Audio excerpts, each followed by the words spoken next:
ओम शांति। 27 अक्टूबर 2020 की मुरली है। बाबा ने कहा, मीठे बच्चे, भिन्न भिन्न युक्तियां सामने रख याद की यात्रा पर रहो।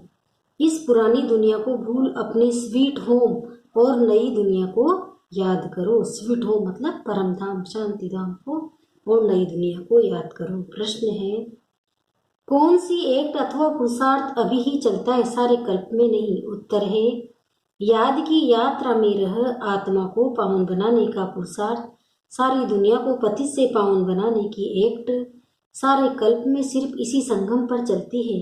ये एक्ट हर कल्प रिपीट होती है। तुम बच्चे इस अनादि अविनाशी ड्रामा के वायुमंडल वंडरफुल राज को समझते हो। ओम शांति। रूहानी बाप बेट रूहानी बच्चों को समझाते हैं, इसलिए रूहानी बच्चों को देही अभिमानी या रूहानी अवस्था में निश्चय बुद्धि होकर बैठना व सुनना है।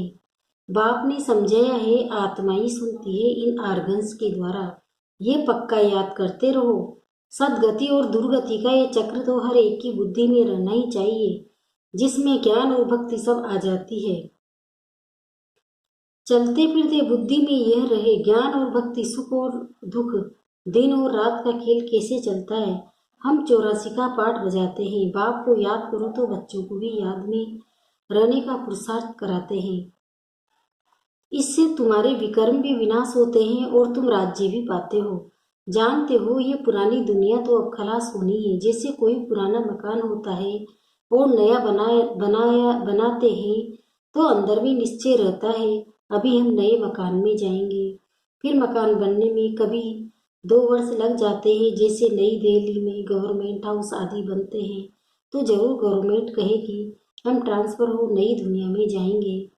तुम बच्चे जानते हो, ये सारी बेहद की दुनिया पुरानी है, अब जाना है नई दुनिया में।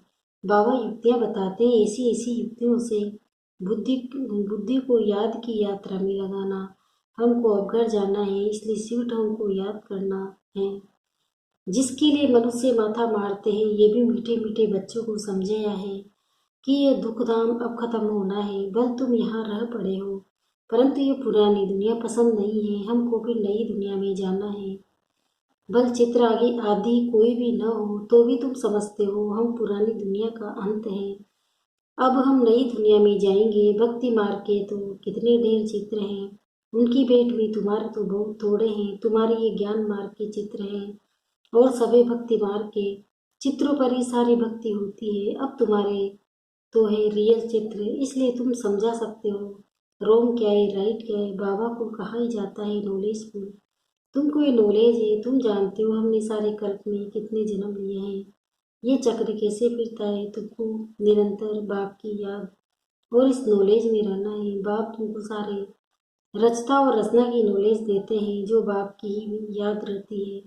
बाबा ने समझाया है, मैं तुम्हारा बाप टीचर सतगुरु है, तुम सिर्फ यह समझाओ। बाबा कहते हैं, तुम मुझे पतित पावन लिबरेटर गाइड करते हो ना।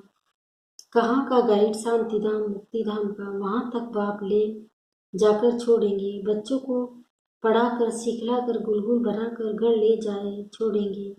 बाप के सिवाय तो कोई ले जा नहीं सकते, बल कोई कितना भी तत्वज्ञानी या ब्रह्म ज्ञानी हो, वह समझते हैं हम ब्रह्म में लीन हो जाएंगे।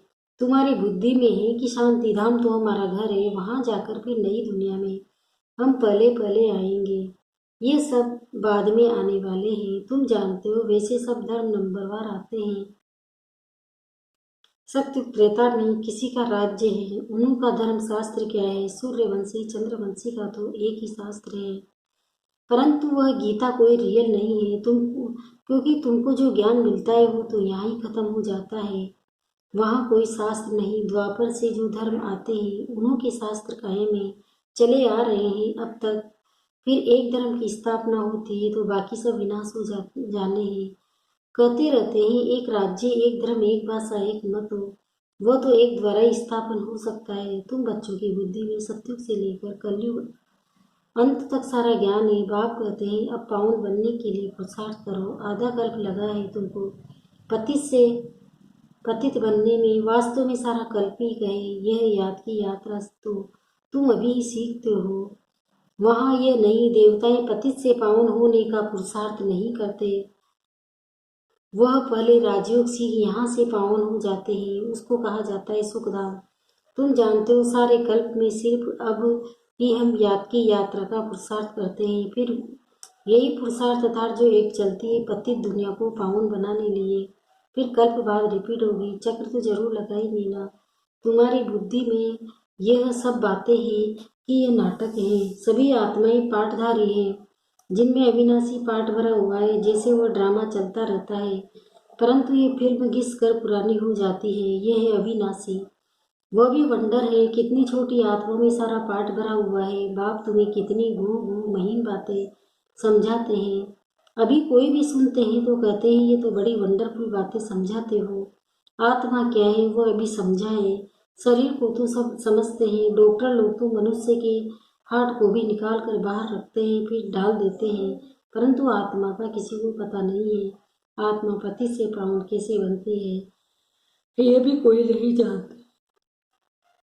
पतित आत्मा पावन आत्मा महान आत्मा कहते हैं ना, सब पुकारते भी हैं कि हे पतित पावन आकर मुझे पावन बनाओ, परंतु आत्मा कैसे पावन बनेगी, उसके लिए चाहिए अविनाशी सर्जन। आत्मा पुकारती है उसको जो कि दवाई उनके पास ही है। तो तुम बच्चों में खुशी में रोमांच खड़े हो जाने चाहिए। भगवान पढ़ाते हैं जरूर हमको भगवान भगवती बनाएंगे। भक्ति मार्ग में लक्ष्मी नारायण को भगवान भगवती ही कहते हैं। तो यथा राजा रानी तथा प्रजा होगी न, आप समान पवित्र भी बनाते हैं, ज्ञान सागर भी बनाते हैं, फिर अपने से भी जास्ती विश्व का मालिक बनाते हैं। पवित्र अपवित्र का कंप्लीट पार्ट तुमको बजाना होता है। तुम जानते हो बाबा आया हुआ है फिर से आदि सनातन देवी देवता धर्म स्थापन करने, जिसके लिए कहते हैं ये धर्म प्राय लोप हो गया है। उनकी बड़के झाड़ से भी भेंट की गई है, शाखाएं ढेर निकलती है, थुर है नहीं। ये भी कितने धर्म की शाखाएं निकलती है। फाउंडेशन देवता धर्म है नहीं, प्राय लोग है। बाप कहते हैं वह धर्म है, परंतु धर्म का नाम फिरा दिया है। पवित्र न होने के कारण अपने को देवता कह न सके, न वो तब हो तो बाप आकर रचना रचेना। अभी तुम समझते हो पवित्र देवता थे, अभी पतित बने हैं। हर रोज ऐसे होती है, तुम बच्चों को ये भूलना नहीं चाहिए। पहली मुख्य मंजिल है बाप को याद करने की, जिससे ही पावन बनना है। बोलते सब ऐसे हैं हमको पावन बनाओ, ऐसे नहीं कहेंगे कि हमको राजा रानी बनाओ। तो तुम बच्चों को बहुत पक्र होना चाहिए। तुम जानते हो हम तो भगवान के बच्चे हैं, अभी हमको जरूर वर्षा मिलना चाहिए। कल्प कल्प ये पाठ बजाया है, झाड़ बढ़ता ही जाएगा। बाबा ने चित्रों पर भी समझाया है कि ये है सदगति के चित्र। तुम ओरली भी समझाते हो, चित्रों पर भी समझाते हो। तुम्हारे इन चित्रों में सृष्टि के आदि मध्य अंत का राज आ जाता है। बच्चे जो सर्विस करने वाले हैं आप समान बनाने जाते हैं, पढ़कर पढ़ाने की कोशिश करनी चाहिए। जितना जास्ती पढ़ेंगे उतना ऊंच पद पाएंगे। बाप कहते हैं मैं तदबीर तो कराता हूँ परंतु तकदीर भी होना। हर एक ड्रामा अनुसार पुरुषार्थ करते रहते हैं। ड्रामा का राज भी बाप ने समझे है। बाप भी है, टीचर भी है, साथ ले जाने वाला सच्चा सच्चा सदगुरु भी है। वह बाप है अकाल मूर्त, आत्मा का ये तत्व है जिससे ये पाठ बजाते हैं। तो बाप को भी पाठ बजाने सदगति करने के लिए तख्त चाहिए ना। बाप कहते हैं मुझे साधारण तन में आना है, भव का वह ठाठ कुछ भी नहीं रख सकता हूँ। वो गुरु के फॉलोवर्स लोग तो गुरु के लिए सोने के सिंहासन महल आदि बनाते हैं। तुम क्या बनाएंगे? तुम बच्चे भी हो, स्टूडेंट भी हो, तो तुम उसके लिए क्या करेंगे, कहाँ बनाएंगे? ये है साधारण ना। बच्चों को ये भी समझाते रहते हैं वेश्याओं की सर्विस करो, गरीब का भी उद्धार करना है। बच्चे कोशिश भी करते हैं, बनारस में भी गए, उन्होंने को तुमने उठाया तो कहेंगे वहाँ भीखेगी। तो कमाल है, वेश्याओं को भी ये ज्ञान देती है, उनको भी समझाना है। अभी तुम ये धंधा छोड़ इसी वाले की मालिक बनो, ये नॉलेज सीख कर फिर सिखलाओ। वेश्याएं भी जरूर फिर औरों को सिखला सकती है। सीख कर होशियार हो जाएंगे तो फिर अपने ऑफिसर्स को भी समझाएंगे। हाल में चित्र आदि रख बैठ कर समझाओ तो सब कहेंगे वाह वेश्याओं उसी वाले वासी बनाने के लिए ये बीके निमित्त बनी है। बच्चों को सर्विस के लिए ख्यालात चलने चाहिए। तुम्हारे ऊपर बहुत रिस्पॉन्सिबिलिटी है, अरे है कुछ जाए भेज रही है। गणिका है, इन सबका उद्धार करना है। गायन भी है ना, साधु का भी उद्धार किया है, ये तो समझते हो। साधु का उद्धार होगा पिछाड़ी में, अभी वो तुम्हारे बन जाए तो भक्ति मार्ग की सारा खत्म हो जाए, रिवोल्यूशन हो जाए, सन्यासी लोग ही अपना आश्रम छोड़ दे, बस हमने हार खाई, ये पिछाड़ी में होगा। बाबा डायरेक्शन देते रहते हैं, ऐसे ऐसे करो बाबा, तो कहाँ बाहर नहीं जा सकते।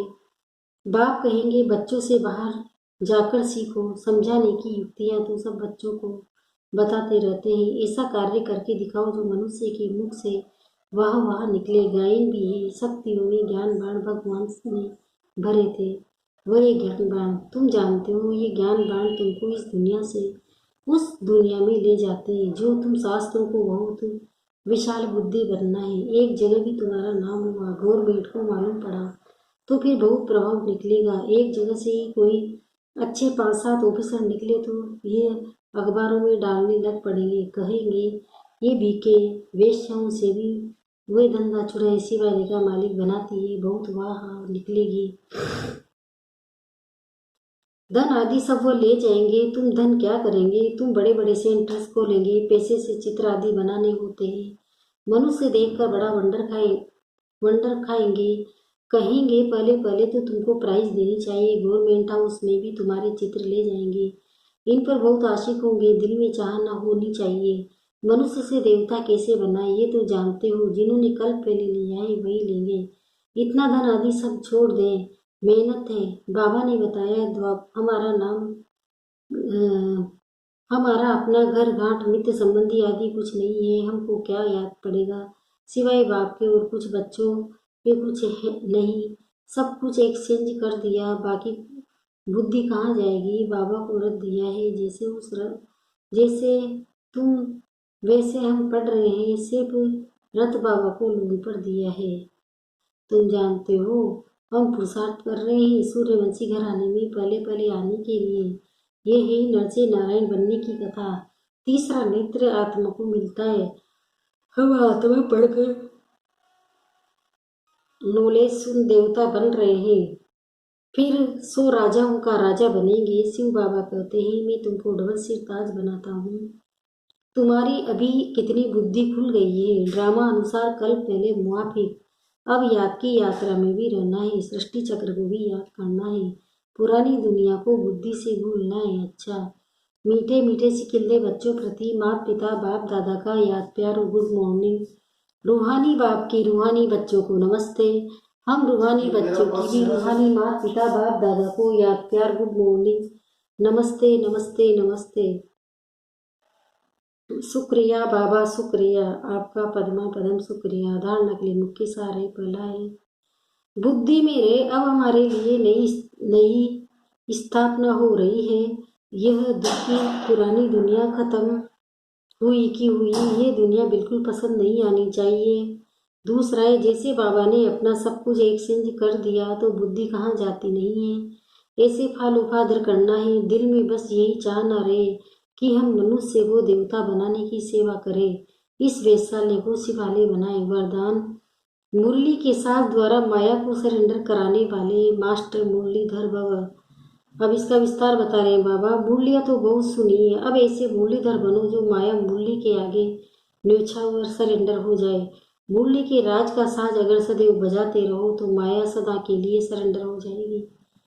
माया का मुख्य स्वरूप कारण के रूप में आता है। जब मुरली द्वारा कारण का निवारण मिल जाए तो माया सदा के लिए समाप्त हो जाएगी। कारण खत्म अर्थात माया खत्म। स्लोगन, अनुभवी स्वरूप बनो तो चेहरे से कुछ नसीबी की झलक दिखाई देगी। अनुभव स्वरूप बनो तो चेहरे से कुछ नसीबी की झलक दिखाई देगी। ओम शांति।